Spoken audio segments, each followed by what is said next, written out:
living. Thank you, Lord. Blessed are you, O Lord, our God, King of the universe, who sanctify us by your word, who has cleansed us by the blood of your Son, Jesus Christ, who anoints us by your Holy Spirit, and commanded us to hear the sound of the shofar in Jesus Christ's mighty name.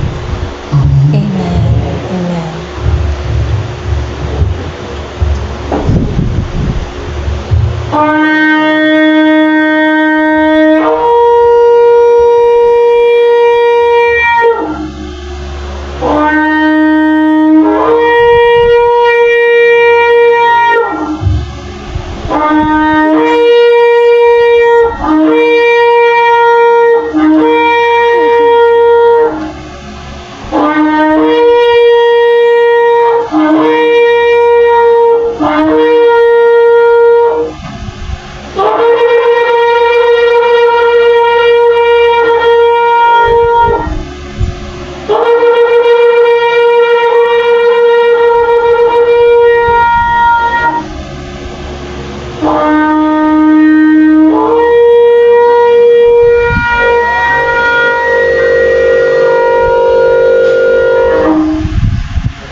Hallelujah. Hallelujah.